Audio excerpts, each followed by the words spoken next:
ఈరోజు వివిధ ప్రాంతాల నుంచి రాష్ట్రం నుంచి వందలాదిగా వేలాదిగా తరలి వచ్చినటువంటి అభిమానులందరికీ నా హృదయపూర్వక వందనాలు. నాకు అనుకోకుండా జరిగినటువంటి యాక్సిడెంట్తో ఆసుపత్రిలో యశోద హాస్పిటల్లో నేను ఇక్కడ ఉన్న ఈ సందర్భంలో వైద్య బృందం సీరియస్గా నన్ను హెచ్చరించింది ఏంటంటే ఇన్ఫెక్షన్ వచ్చే అవకాశం ఉంటుంది, దాంతో సమస్య ఇంకా పెరిగి చాలా అవస్థలు వస్తాయి, మీరు నెలల తరబడి బయటకు పోలేరనే మాట చెప్తున్నారు. దాన్ని గమనించి దయచేసి మీ అభిమానానికి నేను 1000 చేతులు వచ్చి మీకు దండం పెడతా ఉన్నా. మీరందరూ కూడా ఈరోజు బాధపడకుండా మేము ఈ స్వస్థలాలకు మంచిగా క్షేమంగా వెనుదిరిగి పోవాలి.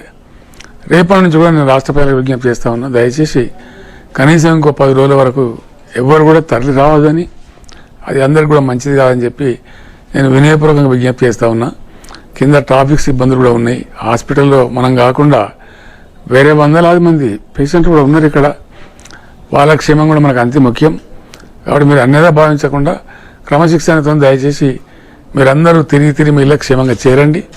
నేను మంచిగా అయిన తర్వాత తప్పకుండా రోజు 10 మధ్య ఉండేవాడినే కాబట్టి మళ్ళీ కలుసుకుందాం మనం, దానికి ఇబ్బంది లేదు.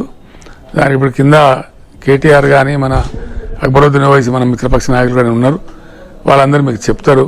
దయచేసి నా కోరికను మన్నించి ఎటువంటి హాస్పిటల్ దగ్గర అవి ఇతర పేషెంట్లకు కానీ నాకు కానీ లేదా ప్రజలకు కానీ ట్రాఫిక్ కానీ ఇబ్బందులు కలగకుండా మీరు వెంటనే తరలి వెళ్ళిపోవాలి, మీ ఇళ్ళకి క్షేమంగా చేరుకోవాలని చెప్పి నేను భగవంతుని ప్రార్థిస్తా ఉన్నా.